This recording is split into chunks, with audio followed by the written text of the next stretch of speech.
ಮತ್ತೇನ ಗ್ರಂಥದಲ್ಲಿ ಏನ್ ಹೇಳುತ್ತೆ? ನಿನ್ನ ಮೇಲಂಗಿಯನ್ನು ಕಸಕೊಳ್ಳೋದವನಿಗೆ ಏನ್ ಹೇಳುತ್ತೆ ಗೊತ್ತಾ? ಮುಂದಕ್ಕೆ ವಚನ, ನಿನ್ನ ಒಳಂಗಿಯನ್ನು ಬಿಡು.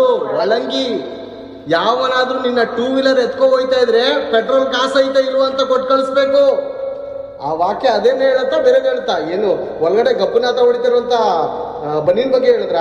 ನಿನ್ನ ಶರ್ಟ್ ಬಿಚ್ಚಿ ಕೇಳಿದ್ರೆ ನನ್ನ ಶರ್ಟ್ ಕೇಳ್ತಾರೆ, ನಿನ್ನ ಮೇಲಂಗಿಯನ್ನು ಕಸ್ಕೊಳ್ಳೋನ್ಗೆ ಒಳಂಗಿ ಒಳಗಡೆ ಬನೀನ್ ಕಳ್ಳ ಕೇಳ್ತಾನ? ಹೌದು, ಇದನ್ನ ಹೇಳಿದಾರ ಅಲ್ಲಿ. ಏನ್ ಹೇಳಿದ್ದಾರೆ ಹೇಳಿ? ಅದ್ರ ಅರ್ಥ ಏನ್ ಹೇಳಿ? ಯಾವನಾದ್ರೂ ನೀನು ಮುಂದೆ ಕಳ್ಳ ಟೂ ವೀಲರ್ ಎತ್ಕೊ ಹೋಯ್ತಾ ಇದ್ರೆ, ಅಪ್ಪ ಪೆಟ್ರೋಲ್ ಕಾಸು ಐತಾ? ನನ್ನ ಯೇಸು ಸ್ವಾಮಿ ಹೇಳಿದ್ದಾರೆ ಒಳಂಗಿಯನ್ನು ಕೊಡ್ಬೇಕಂತ, ತಗೋ ಪೆಟ್ರೋಲ್ಗೆ 500 ರೂಪಾಯಿ ಅಂತ ಕೊಟ್ಟು ಕಳಿಸ್ಬೇಕನ್ನೋ ಲೆಕ್ಕಾಚಾರನ ಅಥವಾ ಬೇರೆನ ಪೇರು? ಆ ವಚನ ಹೇಳಿ ಪೇರು ಇದೇನಾ? ಆ ಮಾತು ಅದೇ ರೀತಿ ಅನ್ವಯ ಆಗುತ್ತಾ ಅಥವಾ ಬೇರೆ ರೀತಿಯಲ್ಲಿ ಏನಾದ್ರು ಅನ್ವಯ ಆಗುತ್ತಾ? ಬೇರೆ ಅನ್ವಯ ಆಗೋದು ಅದೇ ರೀತಿ ಬೇರೆ.